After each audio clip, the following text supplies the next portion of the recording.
उस वक्त सिर्फ एक सुपर कॉन्टिनेंट या महाखंड हुआ करता था जिसे नाम दिया गया पेंजिया, और इसके चारों ओर सिर्फ एक महासागर था जिसका नाम था पैथालासा।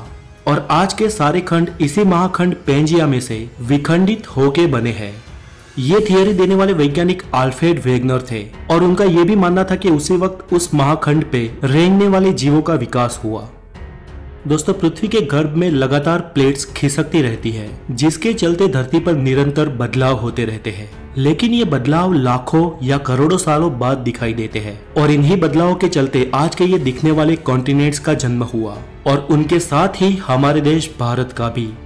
अल्फ्रेड की थियरी के अनुसार प्लेट के सरकने से सबसे पहले पेंजिया सुपर कॉन्टिनेंट के दो भाग हुए, जिसके उत्तरी हिस्से को लारेंसिया और दक्षिणी हिस्से को गोंडवाना लैंड कहा जाता है।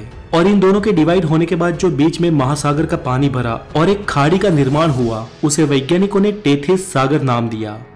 पेंजिया में से अलग हुए उत्तरी महाद्वीप लारेंसिया में से आज के एशिया, यूरोप और उत्तर अमेरिका जैसे कॉन्टिनेंट्स बने, जबकि गोंडवाना लैंड में से दक्षिण अमेरिका, अफ्रीका, ऑस्ट्रेलिया और एंटार्क्टिका जैसे कॉन्टिनेंट्स बने।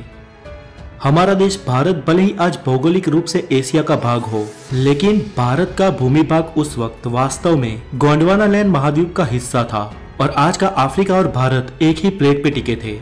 धीरे धीरे अंदरूनी प्लेट्स के सरकने से ये प्लेट्स भी अलग होती गई और भारत की जियोग्राफिकल प्लेट अफ्रीका से अलग होकर धीरे धीरे एशिया की ओर बढ़ने लगी।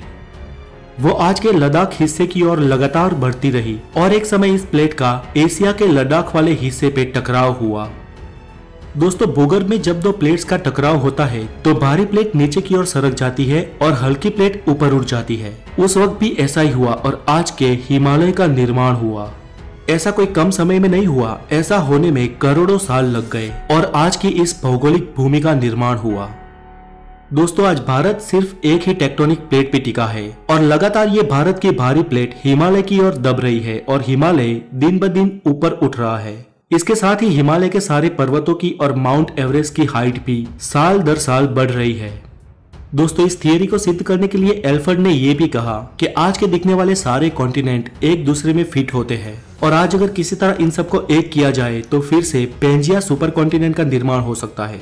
चलिए, ये तो एक संयोग भी हो सकता है, लेकिन अल्फ्रेड ने अलग अलग विस्तार में जाके उस महाखंडों की जीव सृष्टि का और प्राचीन खड़कों के अवशेषों का अवलोकन किया तो ये मालूम हुआ कि विविध अवशेष अलग अलग खंड में एक समान ही थे।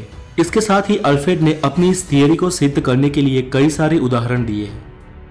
फ्रेंड्स, इस प्लेट्स के टकराव से भूकंप और ज्वालामुखी का खतरा रहता है। वैसे भारत में तो कोई खास सक्रिय ज्वालामुखी नहीं है, लेकिन हमारी इस एक प्लेट के सरकने से कभी कभी भूकंप के झटके महसूस होते हैं। हमारी अगली वीडियो में हम जानेंगे कि भूकंप और ज्वालामुखी का रीजन क्या है और लावा या मैग्मा कैसे बनता है। तो आज के लिए इतना